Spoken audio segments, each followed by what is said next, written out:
evening, everyone. I hope that you've had a really happy Saturday and that you've enjoyed a little bit of that sunshine and that it hasn't been too windy where you are.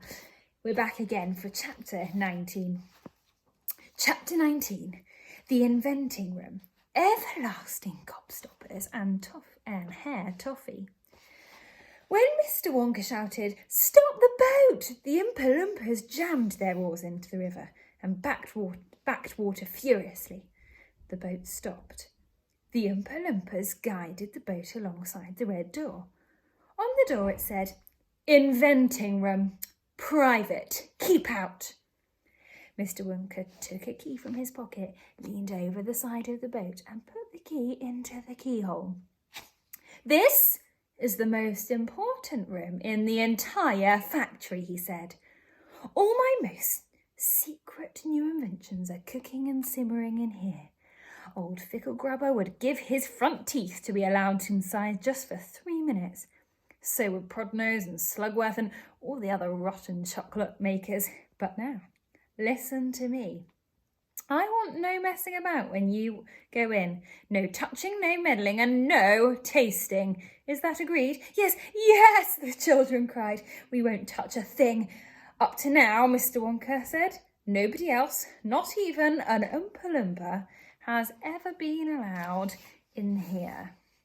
He opened the door and stepped out of the boat into the room. The 4 children and their parents all scrambled after him. "Don't touch," shouted Mr. Wonka. "And don't knock anything over." Charlie Bucket stared around the gigantic room in which he now found himself. The place was like a witch's kitchen. All about him, black metal pots were boiling and bubbling on huge stoves, and kettles were hissing and pans were sizzling, and strange iron machines were clanking and spluttering, and there were pipes running all over the ceiling and walls, and the whole place was filled with smoke and steam and delicious, rich smells. Mr. Wonka himself had suddenly become even more excited than usual, and anyone could see that this was the room he loved the best of all. He was hopping about among the saucepans and the machines like a child among his Christmas presents. Not knowing which thing to look at first, he lifted the lid from a huge pot and took a sniff, and then he rushed over and dipped a finger into a barrel of sticky yellow stuff and had a taste.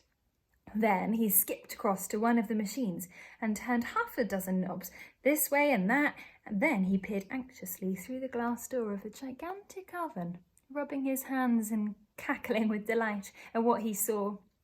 Then he ran over to another machine, a small shiny affair that kept going thup, thup, thup, thup, thup, thup, and every time it went thup, a large green marble dropped out of it into a basket on the floor. At least, it looked like a marble. "Everlasting Gobstoppers," cried Mr. Wonka proudly. "They're completely new. I'm inventing them for children who are given very little pocket money. You can put an everlasting gobstopper in your mouth, and you can suck it and suck it and suck it and suck it, and it will never get any smaller." "It's like gum," cried Violet Beauregard. "It's not like gum," Mr. Wonka said. "Gum is for chewing, and if you tried chewing one of these gobstoppers, here, you break your teeth off, and they never get any smaller. They never disappear, never. At least, I don't think they do. There's one of them being tested in this very moment in the testing room next door, and an Oompa Loompa is sucking it. He's been sucking it for nearly, I think, a year now without stopping, and it's just as good as ever. Now, over here," Mr. Wonka went on, skipping excitedly across the room to the opposite wall. "Over here, I'm inventing a completely new line in toffees." He stopped beside a large saucepan. The saucepan was full of thick, gooey, purplish treacle, boiling and bubbling. But standing on his toes, little Charlie could just see inside it. "That's hair toffee," cried Mr. Wonka. "You eat just one tiny bit of that, and exactly half an hour, a brand new, luscious, thick, silky, beautiful crop of hair will start growing out all over the top of your head, and a moustache and a beard." "A beard?" cried Veruca Salt. "Who wants a beard, for heaven's sake?" "It wouldn't suit you very well," said Mr. Wonka, "but unfortunately the mixture is not quite right yet. I've got it too strong.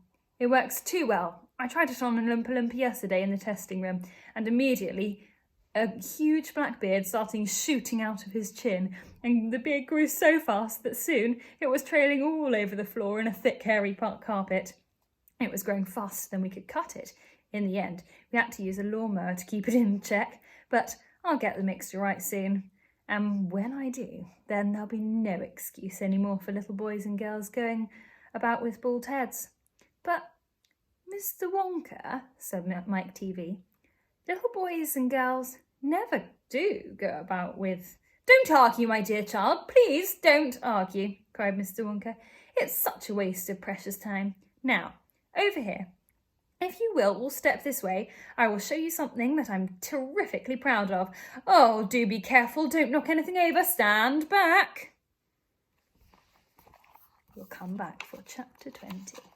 Hopefully tomorrow, if not on Monday.